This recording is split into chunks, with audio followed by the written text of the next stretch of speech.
What you're about to witness is exactly what happens when the height of someone's arrogance is directly proportional to the depth of their stupidity. Meet Ari. He's a Muslim influencer on TikTok. Now he has only about 31k followers, but somehow his videos have racked up over 1 million likes. The TikTok algorithm has so much faith in his debunking skills that when you search for child marriage in Islam, his masterpiece sits right at the top of the results. In it, he attempts to debunk a very famous argument regarding child marriage in the Quran, and this is how it begins. I can prove to you that Muslims do not promote child marriage in less than a minute. I can do it in even less time than that. As we see written here in Surah chapter 65, ayat number 4, we read that those who are divorcing women need to wait at least 3 months to ensure that they are not pregnant. But not only that, it also states for those girls who have not menstruated yet, demonstrating that you can marry children and also have intercourse with. From a historical and traditional scholarship perspective, that guy is completely accurate. But to truly understand the absolute train wreck of a rebuttal we're about to watch, we need more than a minute. But here is what we need to know. In Islam, there is something called the Iddah. It is a waiting period a divorced or widowed woman has to observe before she can remarry. And Quran 2 verse 228 says,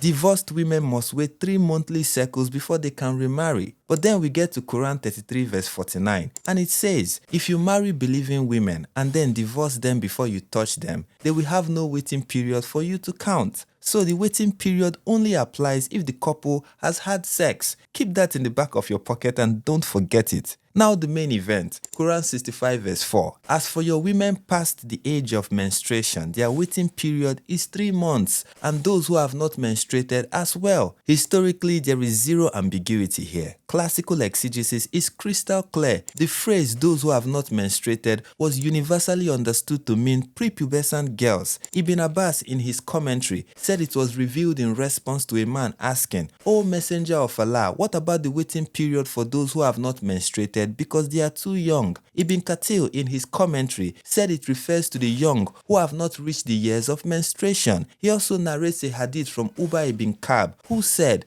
O Allah's messenger, some women are not mentioned in the Quran, the young, the old, and the pregnant. Upon this, Quran 65 verse 4 was revealed. Al-Jalalain in his commentary said it refers to those who have not menstruated because of their young age. Al-Tabri in his commentary said it refers to girls who have not menstruated because they are too young if their husband divorced them after consummating the marriage with them. Al-Wahidi in his commentary also narrated the hadith of Ubay ibn Ka'b asking Muhammad for the Iddah of those who are too young, and Quran 65 verse 4 being the response. Even Imam Bukhari, yes, that Bukhari, in his book of marriage literally has a chapter titled Giving One's Young Children in Marriage, and he cites Quran 65 verse 4 as the scriptural justification, followed by the hadith of Aisha's marriage to Muhammad as the historical precedent. So Quran 65 verse 4 provides a waiting period for prepubescent girls, meaning a girl can be married, slept with, divorced, remarried, and slept with again before she ever sees her first period. This was the unanimous, uncontested classical Islamic position until Islam bumped into Western morality in the 19th and 20th centuries and suddenly got self-conscious. But how does our TikTok scholar Ari handle this overwhelming historical consensus? You really have to be sick in the head to come to that conclusion. The ayah says, as for your women past the age of menstruation, in case you do not know, their waiting period is 3 months.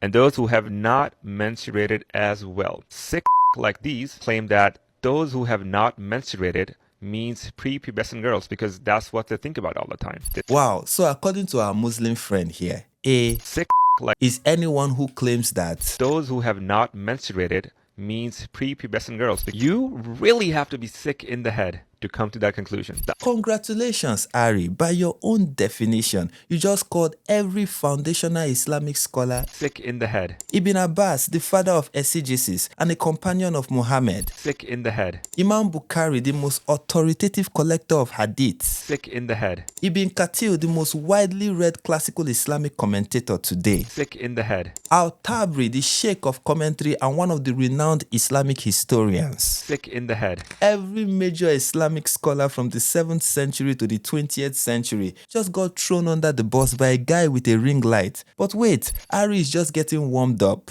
They say that it's implying the Quran allows marrying or divorcing children. The Quran never commands or condones marrying a child. In fact, marriage in Islam requires consent between two adults. What is this based on? Vibes? Muhammad married Aisha when she was 6 years old. In all the hadiths about that marriage, exactly 0 mentions her giving consent. In Sahih Bukhari 3894, Aisha describes being handed over to Muhammad for consummation at age 9 as happening unexpectedly. So not only was she a child, but she also had no idea she was being shipped off to the house of a man in his 50s to have sex with her for the first time. Now granted, in Sahih Bukhari 5136, Muhammad said a virgin shouldn't be married off without her permission. But when asked, how do we know her permission? Muhammad replied, her silence. Yes, for Muhammad, silence meant yes.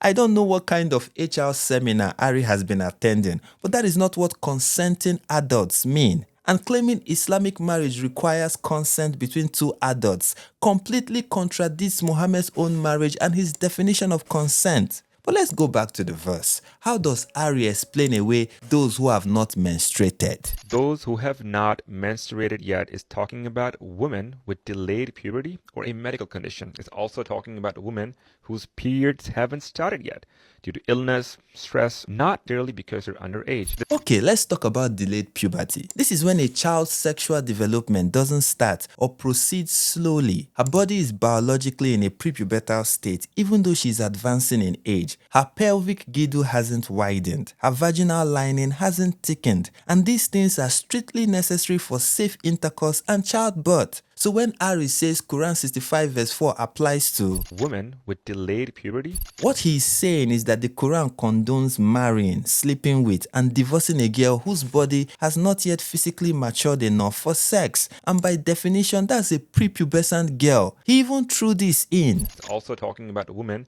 whose periods haven't started yet due to illness, stress, not merely because they're underage. Great, so if a 9-year-old hasn't bled yet due to illness and stress, then the verse applies to her, right? See, Ari isn't refuting anything. He just crossed out the word prepubescent, wrote delayed puberty over it, and acted like he resolved the issue, while the biological horrors remain the same. But when your argument is this ridiculous, what do? You throw a smoke bomb. Surah, this entire chapter of the Quran deals with divorce. This particular verse is a divorce law describing the waiting period for women who, for various reasons, do not menstruate. And before Islam, talking about menstruation was considered a taboo. When Islam came, it completely changed the tone around menstruation from being a superstition and stigma to normality and compassion. Islam implied that menstruation is not a shame, it does not need to be isolated, and you don't have to fear it. It's a natural process, not filth, not a sin. Women in Prophet's time would openly ask questions about menstrual blood, purity, and sexual rights, which was something super rare and taboo to even discuss about. Islam brought normality around this topic. That should have been your take from this particular verse of this particular chapter. Not marrying underage girls. You sick. What an absolute unnecessary distraction and a blatant lie. In Sahih Bukhari 304, Muhammad looked at a group of women and told them, I have not seen anyone more deficient in intelligence and religion than you. When they asked why they were deficient in religion, he replied, isn't it true that a woman can neither pray nor fast during her menses? This is the deficiency of her religion. Oh, and check out Quran 2 verse 222. They ask you about menstruation. Say, it is an impurity, so keep away from women during menstruation and do not have intimacy with them until they are cleansed. So when Ari tells us, women in Prophet's time would openly ask questions about menstrual blood, purity, and sexual rights. What he doesn't mention is the answer they received, that their menses is an impurity that makes them religiously deficient. Wow, what a triumph for feminism. And speaking of feminism, Ari isn't done making things up. Divorcees or widows in pre-Islamic era were considered a property. They were shamed and shunned. They would spend the rest of their life not marrying anyone.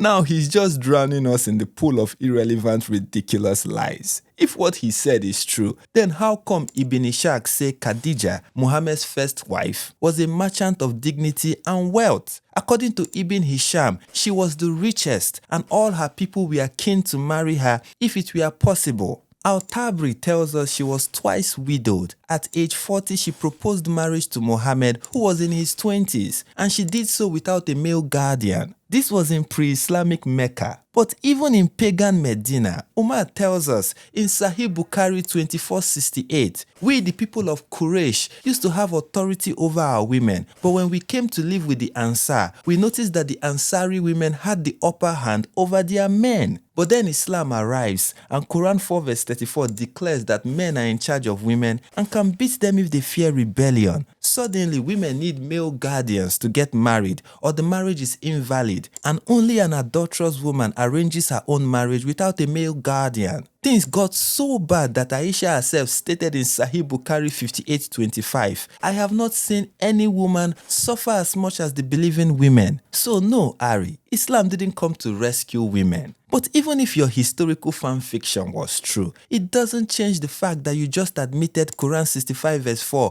provides divorce rules for girls with Delayed puberty? that's also known as prepubescent girls because they have not yet experienced puberty. But wait, Ari has one more Hail Mary. It was also a common belief at the time that women who did not menstruate could not bear children. For most of these women, marriage was delayed, and some women actually did not end up marrying. Islam completely rejected that idea. A society obsessed with fertility, which it correlates with menstruation, wouldn't marry off kids who haven't started menstruating. But marrying prepubescent girls was a standard practice in pre-Islamic Arabia. This was done with the expectation that fertility would show up later. That was why Aisha, as a 6-year-old, was betrothed to a pagan even before Muhammad swooped in. And did Islam reject the idea of avoiding infertile women? Absolutely not. Muhammad explicitly commanded it. In Sunan Abi Dawud 2050, a man wanted to marry a classy, beautiful but infertile woman, but Muhammad told him no, saying, marry women who are loving and very prolific, for I shall outnumber the peoples by you. Or as Sunan An-Nasai 32:27 puts it,